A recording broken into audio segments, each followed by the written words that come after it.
네, 오늘 우리가 함께 나누고자 하는 말씀은 영광에 관했습니다. 영광. 근데 이 영광이 제목에서 알 수 있듯이 사랑과 관련되어 있다라는 겁니다. 우리가 그 성도들의 꿈에도 소원이라고 한다면 당연히 하나님의 영광을 보는 거 아니겠어요? 그죠? 우리가 하나님의 영광만 볼 수 있으면 뭐가 걱정이 되겠어요? 뭐가 염려가 되고, 네? 우리가 신앙생활 올바로 못하겠습니까? 하나님의 영광을 받는데, 그죠?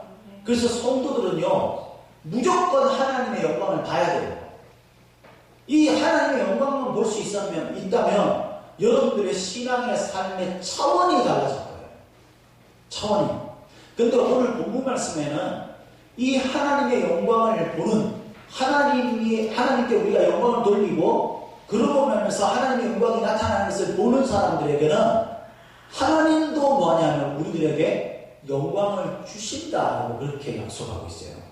그러니까 하나님의 영광을 보는 자가 곧 뭐 하는 거냐면 자기도 영광 가운데 거할 수 있다라는 약속이 있습니다. 그래서 우리는 반드시 하나님의 영광을 봐야 돼요. 반드시. 성도는 하나님의 영광을 보는 것이 꿈에도 소원이어야 되고 또 소원으로만 그치는 게 아니라 하나님의 영광을 볼 수 있을 뿐만 아니라 반드시 봐야 합니다. 있습니까? 그래서 여러분 성경에 나오는 위대한 인물 모세도 출애굽기 33장 18절 말씀에 원하건대 주의 영광을 내게 보이시옵소서 이렇게 기도했어요. 주님의 영광을 내게 보이기만 한다면 모세가 그 광야의 수많은 시간들 속에 수많은 이스라엘 백성들을 끌고 나이 80이 넘어서도 그 일을 감당할 수 있다는 거예요. 모세와 함께 쌍벽을 이루고 있는 다윗, 믿음의 사람 위대한 다윗도 역대상 16장 29절에 보면 뭐라고 했냐면 여호와의 이름에 합당한 영광을 그에게 돌릴지어다. 제물을 들고 그 앞에 들어갈지어다. 아름답고 거룩한 것으로 여호와께 경배하지어다. 하나님께 영광을 돌리는 것이 우리들의 마땅한 삶이다 라고 이야기하고 있습니다. 성도는 하나님께 영광을 돌려야 하고 하나님께 영광을 돌린 모든 성도들에게 하나님은 그 영광을 함께 나누어 주실 것을 믿습니다. 이게 오늘 말씀의 사실 핵심이에요. 그런데 우리가 하나님께 영광을 돌리는 게 도대체 뭔지를 모른다는 거죠. 어떻게 하는 게 하나님께 영광을 돌리는 것이겠습니까? 당연히 여러분, 당연히 하나님께 영광을 돌리는 것은요, 내 영광을 위해서 너희가 영광의 찬송이 되어야 한다라고 에베소서에 말씀하고 있죠. 하나님께서 우리를 부르시고 우리를 창조하신 목적이 뭐냐면 하나님께서 우리를 하나님의 영광의 찬송이 되게 하고 있어요. 그러니까 우리 자신의 삶이, 우리 자신의 모습이 하나님께 영광 돌리는 찬송이 된다는 거예요. 경배가 된다는 거예요. 예배가 된다는 거예요. 그래서 여러분, 우리가 이런 하나님께 영광 돌리는 삶이 우리의 신앙생활이 올바르게 되는 것이라고 우리는 충분히 말씀을 통해서 깨달아 알 수 있습니다. 그런데 우리가 실상 우리 자신이 하나님께 영광이 되는 삶이다 라는 것을 잘 모르고 산다. 잘 모르고.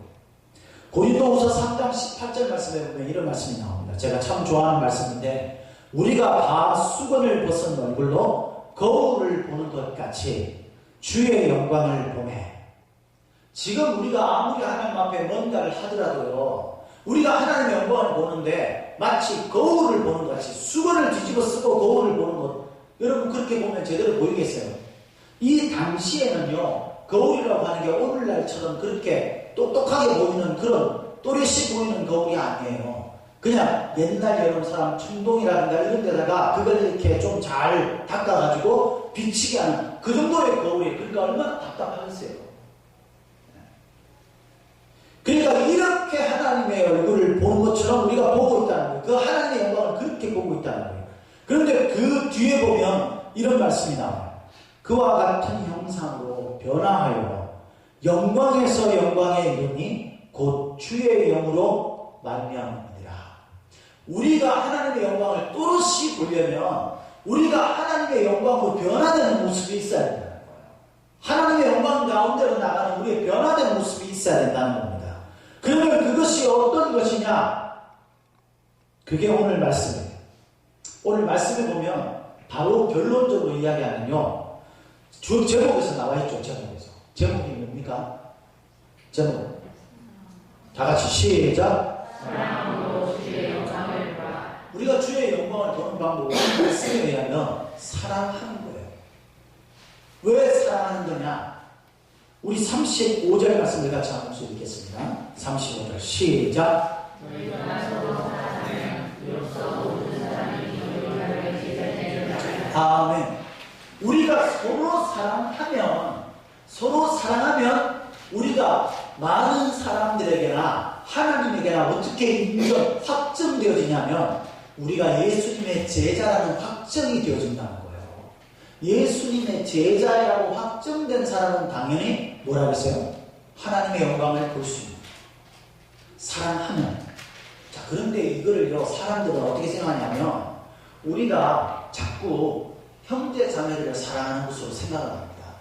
그 말씀을 한편으로만 아는 거예요. 실제 오늘 34절 35절 말씀은요, 그 말이 맞아요. 이웃을 사랑하라고 그러죠. 형제 자매를 서로 사랑하라고 되는 거 보니까 이건 사람과 사람과의 관계에서 사랑하는 게 맞아요. 그런데 오늘 말씀을 가만히 들여다보고 앞뒤 문맥을 맞춰서 보면요, 이게 그것만을 말하는 게 절대 아니에요.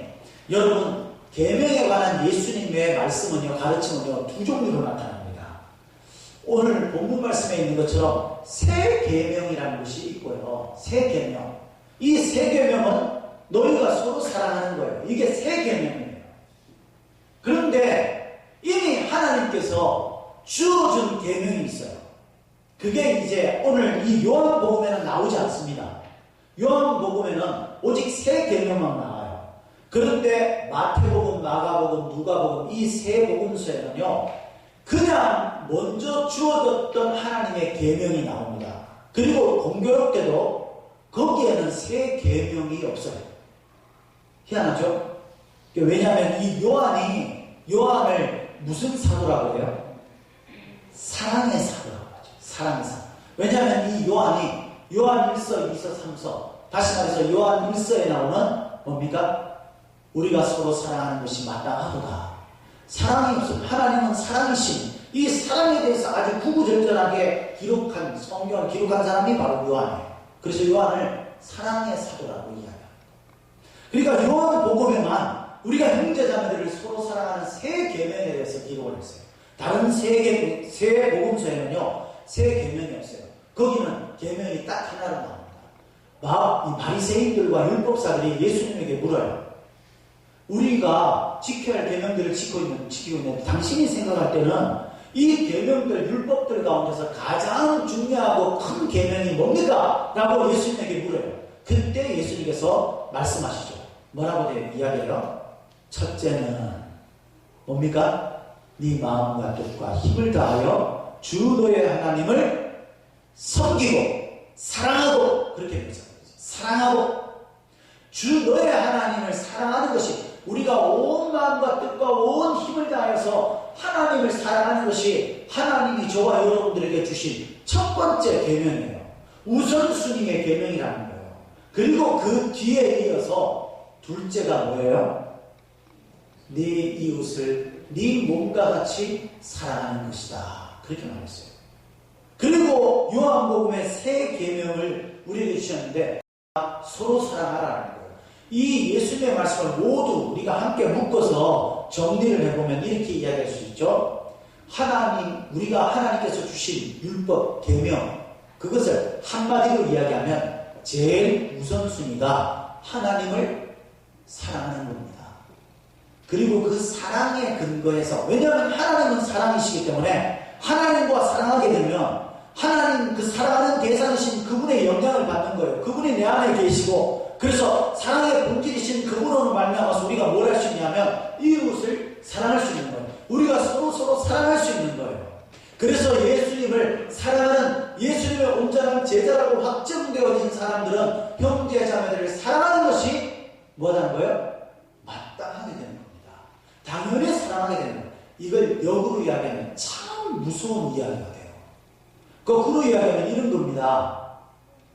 우리가 형제 자매들을 사랑하지 않는 사람, 형제 자매에 대해서 별 관심이 없는 사람은 하나님을 사랑하는 게 아닌 거예요. 하나님을 사랑하지 않는 사람은 그리스도의 제자라는 확정이 되어지지 있지 않기 때문에 형제 자매들을 사랑할 수가 없어요. 내가 사랑해야지. 이게 주님의 계명이니까 내가 그 계명을 따라서 사랑해야지. 이렇게 마음을 먹고 열심을 내려고 하지만 한계가 있는 겁니다. 할 수가 없어요. 왜? 하나님의 영광, 하나님의 그 사랑이 내 안에 없기 때문에. 그러니까 내 의지로만 하다가 나가 떨어지는 거죠. 지쳐서 쓰러지고. 그래서 여러분 잘 아셔야 돼요. 그냥 와서 예배만 드리는 게 여러분 우리가 주님 앞에서 믿음을 세워가는 게 아니에요. 우리가 뭐가 일어나요? 우리 안에 뭐가 일어나야 되냐면 형제 자매들에서 관심이 있어야 돼요. 저 사람 오늘 못 나왔네. 무슨 일이 있을까? 저 사람 얼굴이 좀 못 웃네. 무슨 일이 있을까? 그래서 내가 좀 시간 되고 여건 되면 물어보기도 하고, 내가 잘 물어보지 못하고 그 사람이 말하기 싫어하는 것 같으면 내가 그 사람을 가지고 하나님 앞에 기도하는 거예요. 왜? 마음에 부딪혀오니까 나도 모르게 내 마음속에 그 사람이 걱정되고 염려가 되는 거예요. 사랑의 마음이 있기 때문에.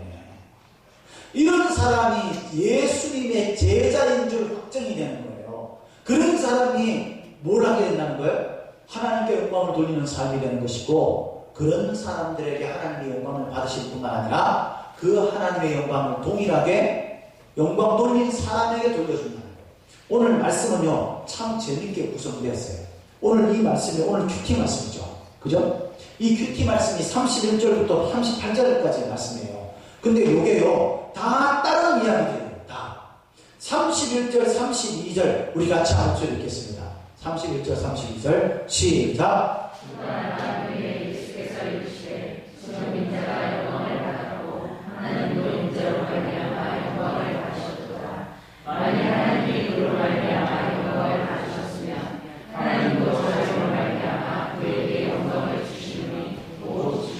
아멘.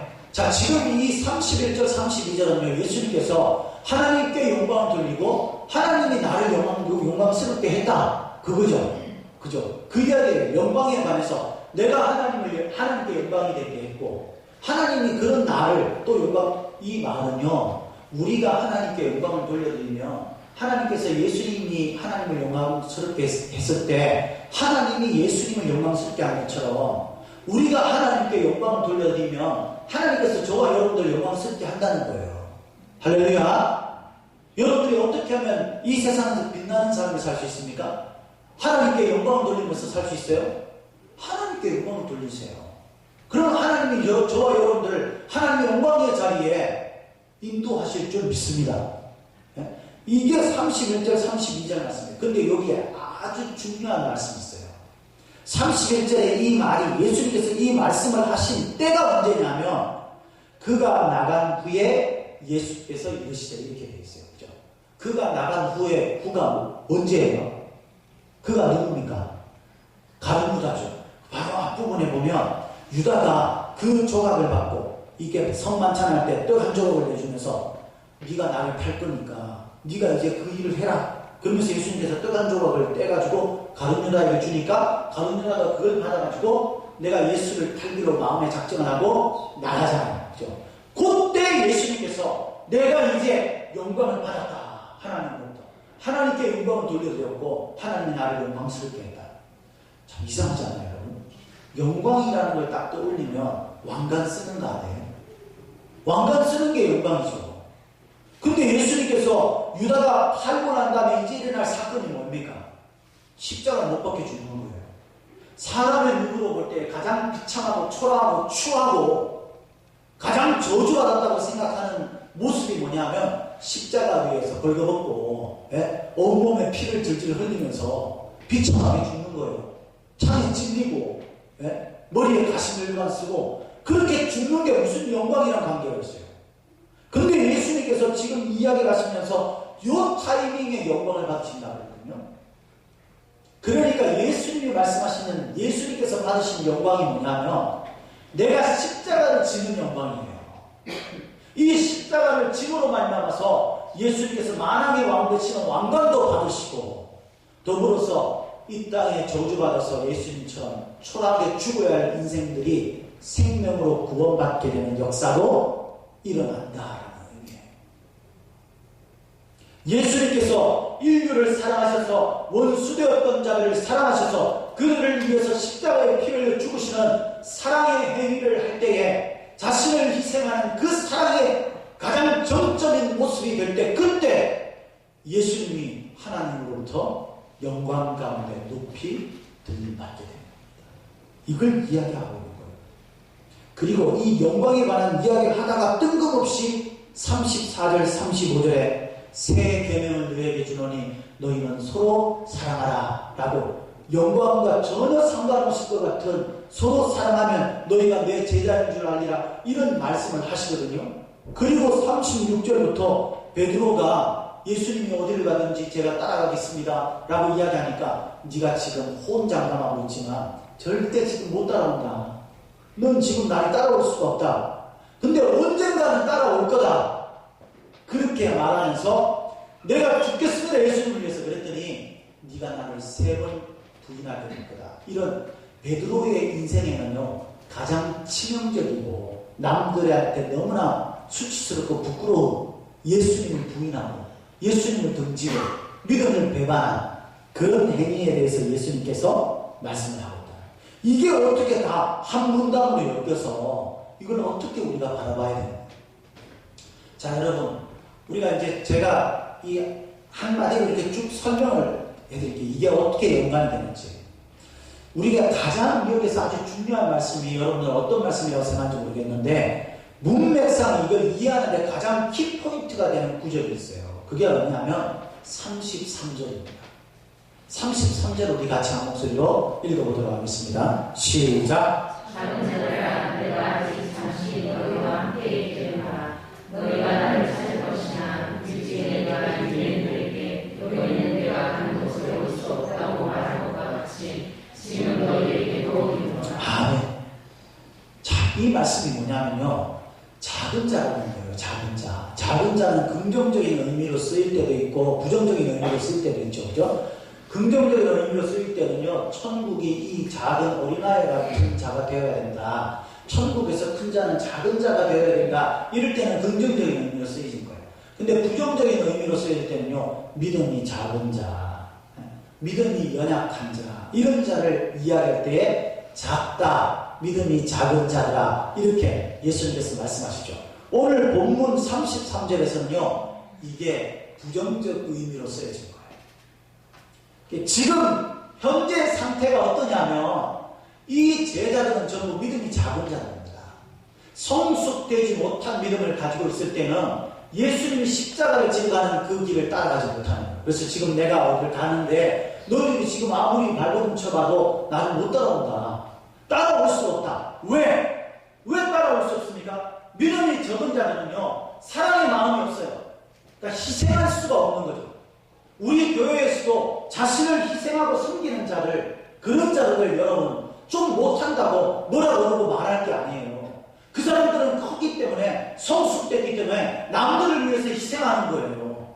나는 희생도 안 하면서 누가 조금만 잘못하면 마음속에 막 어떤 마음을 가지고요, 지가 집 앞에서 뭐 섬기면 섬겼지, 그들먹으면서 나한테 이런 소리를 해서, 여러분 그게 무슨 이상한 말입니까? 사람이 완벽한 사람이 어디 있어요? 세상에. 우리가 하나님 나라 갈 때까지는요, 다 불완전한 사람이에요. 근데 우리가 대단한 건 뭐냐면, 내가 불완전한 가운데서도 내가 누군가를 위해서 희생한다는 거예요. 하고 싶은 사람이 어디 있겠어요? 희생하고 싶은 사람이. 그런데 희생한다는 거죠. 왜? 그래야 되니까. 내 마음속에 하나님 주시는 자꾸 부담으로 인해서 내가 저 사람을 위해서 섬겨야 될 것 같고, 내가 교회를 위해서 남들이 안 하는 거 내가 해야 될 것 같고, 그래서 희생하는 거예요. 이런 사람은 어떤 이유에서든지 믿음이 성숙되어 가는 사람인 거예요. 네? 어떤 사람이든지요, 믿음이 성숙하지 않은 사람들은요, 믿음이 작은 사람들은 자기를 희생하지 않아요. 그러니까 예수님께서 십자가를 가는 길, 그게 영광의 길인데 이걸 모르는 거예요. 내가 희생을 하면 수치를 당하고 내가 초라해질 것 같은 거죠. 믿음이 없으면 그런 생각을 가지고 있는데, 근데 믿음이 있으면, 믿음이 성장하면 남들을 위해서 예수님처럼 십자가를 지는 길이 곧 하나님께 영광을 받고 하나님께 영광을 돌리고 하나님의 그런 영광스럽게 한다는 사실이 마음속에 오는 거죠. 그러니까 섬기는 거예요. 희생하는 거예요. 그리고 그런 사람들을, 믿음이 성장하지 못한 사람들은요, 어떻든지 예수님이 말씀하신 걸 안 들어요. 왜? 자기가 할 수 없으니까. 마음이 안 내키니까. 내가 희생할 수 없고 손해볼 수 없으니까. 그래서 이때 예수님께서 믿음이 작은 상태에 있을 때, 그때 내가 너희들과 항상 잠깐 동안 함께 있다. 왜냐하면 제자들의 믿음을 키워줘야 되니까. 예? 그들에게는 보호자가 필요하니까. 그런데 예수님께서 십자가 지시면 사라져요. 그때에는 제자들이 뭐 합니까? 성숙돼야지. 자기 스스로 이제 예수님이 하셨던 그 길을 갈 수가 있는 거예요. 그래서 34절에 그렇게 말하는 겁니다. 내가 지금은 너희와 함께 있지만 조금 지나면 이제 너희가 나를 찾지만 나를 찾을 수 없는 것처럼 느껴질 때가 온다. 그때를 위해서 너희들을 지금 내가 가르치니까 너희들이 빨리 성숙해야 된다. 이 가르침의 가장 핵심은 뭐냐 하면 사랑하는 거다 라는 거예요. 그래서 베드로가 이야기합니다. 36절에 베드로가 주여 어디로 가십니까? 그랬더니 예수님께서 내가 가는 곳에 네가 지금은 따라올 수 없다. 왜? 믿음이 작으니까. 너는 너를 희생하지 못한다. 그러니까 예수님은 세 번씩이나 부인하죠. 그죠? 그래서 따라올 수 없다. 그랬더니 베드로가 뭐랍니까? 자기의 지금 감정적인 마음을 가지고 주님 어디를 가시든지 내가 주님을 위해서 목숨을 버리겠습니다. 내가 주님을 위해서 못할 게 뭐가 있습니까? 성숙하지 않은 사람은요, 자기가 약속도 남발하고 하나도 지키지도 않아요. 그렇게 하면 안 돼요. 우리가 성숙해야 해요. 신앙으로 성숙한 사람은 하나님 앞에 자기가 약속한 것들을 지킵니다. 왜 지킵니까? 의무를 가지고 지키는 게 아니라 사랑하니까 지키는 거예요. 하나님이 사랑스러우니까, 하나님이 나의 사랑의 존재가 되니까 사랑하는 분이 원하는 것들을 위해서 내가 할 수 있는 거예요. 예수님은 베드로를 향해서 네가 답을 이기 전에 3번이나 나를 등질 거다, 나를 배신할 거다 라고 경고하셨어요. 베드로는 호언장담했지만 거기에 걸려 넘어졌습니다. 성숙하지 못했기 때문에, 믿음이 자라지 못했기 때문에. 자, 그러면 성숙한 게 도대체 뭔지를 한번 생각해 봅시다. 여러분, 우리가 요한복음 13장 이 말씀이 나오는 이 부분 전에 예수님께서 제자들을 데리고 성만찬을 하시죠. 그죠? 성만찬을 하면서 제자들에게 성만찬하는 그 자리에 앞서서 한 날이 있어요. 우리 성경을 한번 찾아보겠습니다. 12장 23절 말씀. 12장 23절 같이 한번 목소리 듣겠습니다. 시작.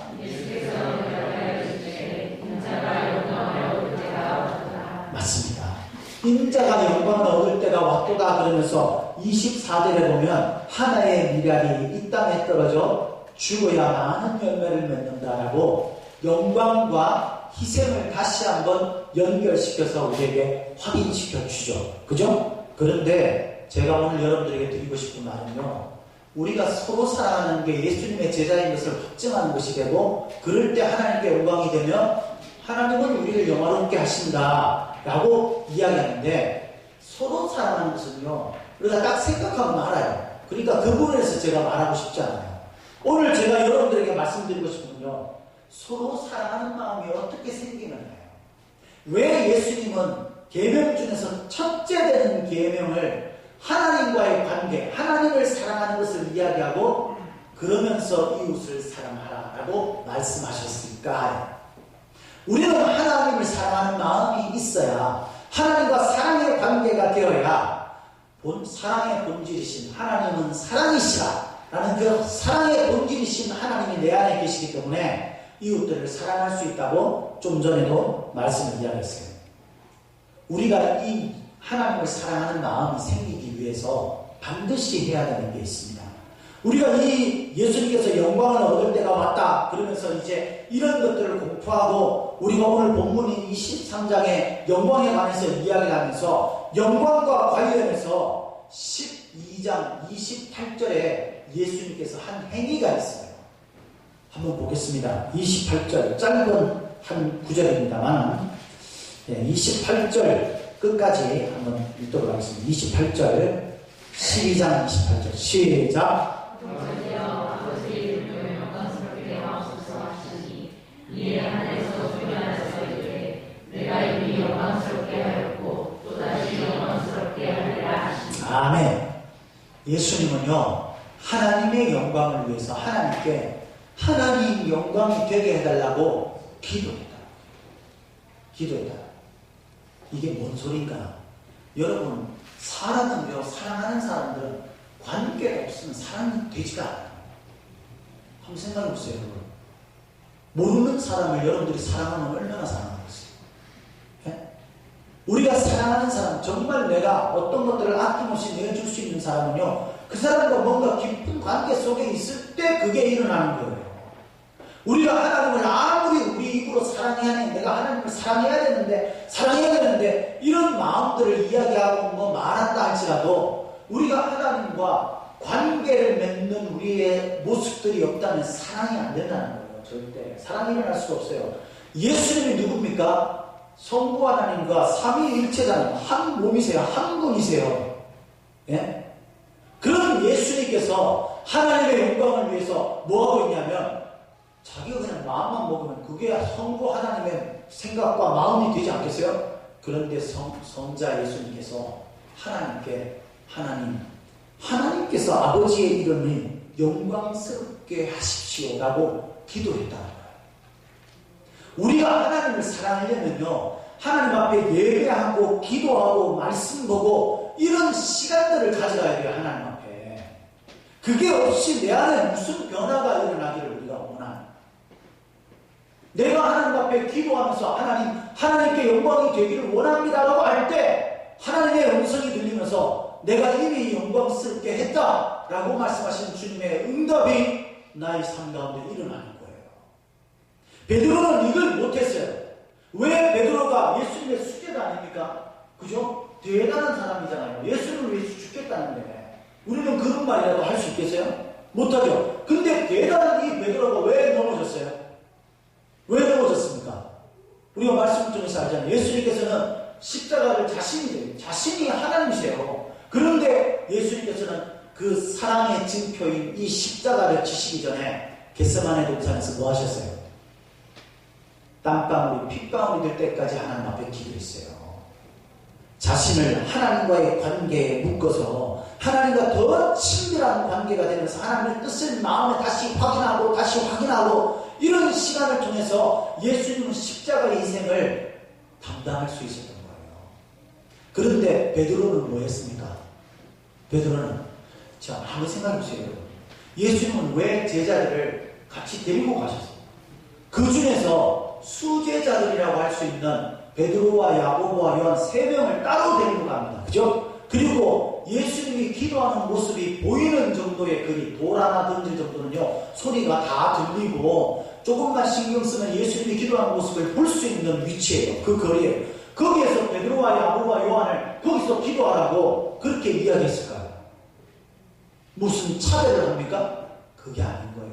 예수님은 이미 이 베드로가 어떤 일이 일어날 건지 알고 있는 겁니다. 그래서 본인이 이 십자가의 그 시험을 이겨내기 위해서 기도하는 것처럼 너도 기도해야 하나님과의 관계가 사랑의 관계가 되고 그래야 이 모든 시험들을 이기고 네가 사랑의 희생을 할 수 있다. 나를 위한 사랑의 희생을 할 수 있다. 라고 가르쳐주는 거예요. 그랬는데 베드로가 뭐 했어요? 그 자리에서 잤죠. 잤어요. 이유를 이렇게 성경은 설명합니다. 육신이 약하여 마음은 원이로되 육신이 약하여. 우리 이런 핑계 많이 되잖아요. 제가 마음은 그런데요, 좀 해야 되겠다는 생각이 있는데요, 이게 안 되고요, 내 여건이 이게 안 되고, 내 몸이 피곤하고, 내가 힘들고 괴롭고, 내가 어쩌고, 내가 이런 핑계를 대면서 마치 베드로와 같이 우리는 지금 자고 있잖아요. 영적으로. 우리가 시험을 이길 방도가 있어요, 여러분. 베드로가 어떤 사람입니까? 예수님을 위해 죽겠다고 결심한 사람이에요. 근데 그도 수제자였던 그도 시험을 이기지 못했어요. 그래서 3번이나 예수님을 부인하고 저주하면서 자신에게 가장 어둡고 치명적인 그런 기억을 남게 한 거예요. 이 성경 마가복음에 보면요, 참 재밌어요. 마가복음에 보면 이와 관련해서 예수님께서 기도를 마치고 잠자고 있는 세 제자 베드로와 야고보와 요한에게 와가지고요, 예수님께서 이렇게 말씀하셔요. 시몬아, 여러분 그게 누구누구도 있어요? 야고보와 요한도 있잖아요. 그런데 예수님이 베드로만 꼭 집어가지고, 그것도 베드로라는 이름을 주셨는데 베드로라는 이름을 사용하지 않고 네가 이 고백한 고백에 내 교회를 세울 것이다, 반석에 교회를 세운다라는 뜻인 그 베드로라는 이름을 부르지 않고 옛날 예수님을 알지 못했던 시대 때 가졌던 이름 시몬이라는 이름을 부르면서 베드로를 꼭 찍어가지고 네가 나와 한시도 깨어있지 못하겠느냐, 그렇게 이야기했어요. 기도하지 않는 베드로는요, 이길 수 없는 거예요. 왜? 기도만이 하나님과 자신의 관계를 사랑의 관계로 더 깊이 묶어놓게 해요. 그 시험을 이겨내지 못한 거예요. 이건 사랑의 시험이에요. 사랑의 시험. 네? 여러분, 성경에 보면요, 영광에 관해서 이야기하는 것 가운데서 하나님의 영광에 관해서 이야기하는 것도 많이 나오는데, 하나님의 영광이 아닌 영광, 하나님이 정말 분노하시는 영광도 있어요. 그게 뭔지 아세요? 예수님께서요, 공생의 사역을 시작할 때에 그때 마귀로부터 금식하는 가운데 시험을, 3가지 시험을 받잖아요. 그죠? 그때 마귀가 시험했던 게 뭡니까? 제일 마지막 시험이 있어요. 제일 마지막 시험. 그게 뭐예요? 높은 곳에 올라갑니다. 꼭대기 같은 데 올라가요. 그게 올라가서 예루살렘이 보여지는 그 모든 천하의 그 막 풍경들, 사람들이 분주하고 막 성읍들이 세워져 있고 막 이런 풍경들을 보여주면서 마귀가 이렇게 이야기해요. 성경을 읽어보세요. 그게 보면 그렇게 기록되어 있어요. 영광을 보여주며, 영광을 보여주며, 네가 나한테 절하면 내가 가진 이 모든 것들을 네가 할 수 있도록 주겠다라고 마귀가 시험해요. 그때 마귀가 보여준 게 영광이고, 영광. 그 무슨 영광이에요? 세상 영광이죠. 악한 마귀의 영광. 저와 여러분들은 누구의 영광을 쫓고 있어요? 하나님의 영광이 아닌 것은 마귀의 영광이에요. 세상의 영광을 쫓아 살고 있습니까? 세상에서 내가 빛나고, 세상에서 편안하고, 내가 세상에서 하고 싶은 대로 하고, 내가 세상에서 인정받고, 그런 영광을 쫓아 사세요? 성경 말씀에 그것을 뭐라고 했냐면 마귀의 영광이에요. 그 영광을 쫓아 사는 게 그리스도인들이 아니에요.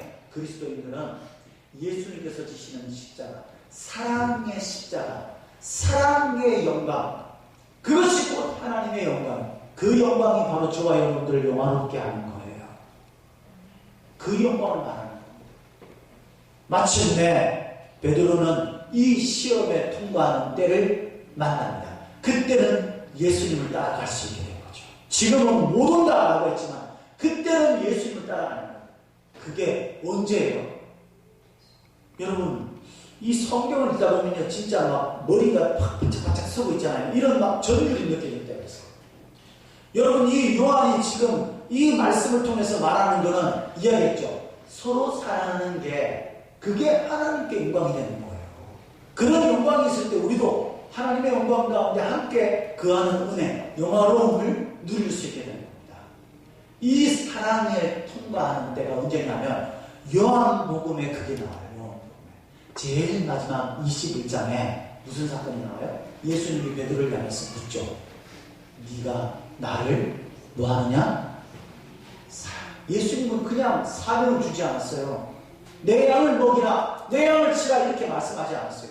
예수님이 베드로에게 중요함을 강조하면서 그렇게 질문을 던지는 그 질문이 뭡니까? 네가 나를 사랑해. 한 번 물은 것도 아니에요. 3번씩이나 똑같은 질문을 합니다. 네가 나를 사랑하냐? 베드로가 이제 성숙되었어요. 수많은 시험을 이겨내고, 예? 베드로가 넘어졌다가도 예수님이 다가오기 전에 네가 나를 3번씩이나 부인할 거다. 너는 아직 나를 이만큼 사랑하지 않아. 네 목숨을 내어 만큼 사랑하지 않아. 라는 그 질문에 베드로는 넘어졌어요. 즉시. 그런데 넘어졌지만 그 자리에서 다시 일어났습니다. 예수님의 말씀을 생각하면서 눈물로 통곡하고 내 믿음이, 내 사랑이 이것밖에 안 되는구나. 그걸 깨닫고 예수님을 사랑하는 마음을 키워갑니다. 그래서 예수님이 말씀하신 대로 네가 다른 곳으로 가지 말고 예루살렘에서 성령이 내릴 때까지 그곳에 함께 모여서 기다리라 한 대로 기다립니다. 성령을 받습니다. 그 영으로 말미암아서 베드로는 더 성숙한 단계였습니다. 그때 예수님께서 요한복음 제일 마지막 장에 물어요. 네가 나를 사랑하느냐? 그때 베드로가 이렇게 말하죠. 성숙되지 않은 사람은요, 교만을 떨지 않아요. 저기 성숙한 사람은 교만을 떨지 않아요. 뭐라고 이야기해요? 제가 주님을 사랑하는 줄 주께서 아십니다. 여러 가지 의미가 있다 말씀드렸죠. 그죠? 그러나 여러분, 저는 믿어요. 베드로가 자신이 실수했던 그걸 생각하면서 두려움이 있었지만 지금 자신의 마음속에 확신하면서 힘주어서 담대하게 고백하는 거예요. 주님 제 마음을 보신다면 제가 진짜 주님 사랑하는 줄 알잖아요. 그 말이에요. 근데 예수님께서 말씀하시죠. 내 양을 먹이라. 이게 뭐예요? 양을 먹이라, 양을 치라. 이게 뭡니까? 내가 너에게 맡긴 형제 자매를 사랑해라 그 말이에요. 그들을 위해서 네가 희생해라 그 말입니다.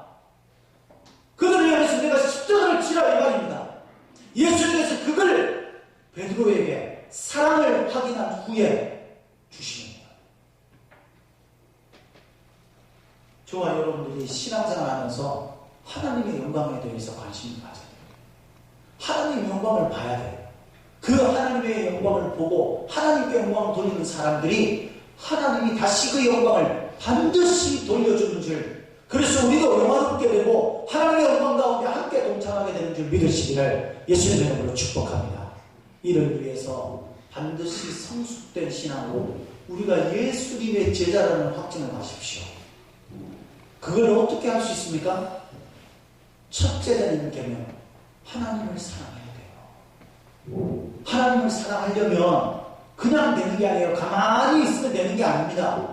기도하고 예배하고 말씀하고 사랑의 관계가 더 돈독하게 지속되려면 그분과 가질 수 있는 시간, 그분과 가질 수 있는 관계를 더 밀착하고 더 많이 가져가야 돼요. 그래서 주님을 사랑하는 마음이 우리 안에 들어오게 되면 주님께서 우리와 함께 하시면서 사랑의 본질이신 그분의 영향을 받아서 형제자매를 희생하기까지 사랑할 수 있게 되는 거예요. 그때 하나님은 우리의 사랑의 섬김을 통해서 많은 사람들에게 역시 예수 믿는 사람들은 뭔가 다르구나. 역시 예수님은 믿어야 돼. 그런 하나님께 영광 돌리는 찬사가 있을 것이고 그 영광을 받으시는 하나님께서 십자가를 진 예수님을 다시 부활시켜서 만왕의 왕으로 그렇게 세우신 것처럼 저와 여러분들이 희생하고 섬기며 낮아진 그 자리에서 다시 우리를 높이며 하나님의 영광 가운데 세워주시는 결론으로 이끄실 줄 믿습니다. 사랑하는 성도 여러분, 우리의 삶에 하나님 앞에 영광 돌리는 삶이 많아지기를 예수님의 이름으로 축복합니다. 기도하며 말씀 보고 예배하는 성도의 삶이 주님을 사랑하지 않으면 절대 이루어질 수가 없어요. 주님을 사랑하는 마음으로 이웃을 사랑하고 그러므로 하나님께 영광을 돌려 영광을 받는 저와 여러분들이 다 되시기를 예수님의 이름으로 축복합니다. 축복합니다.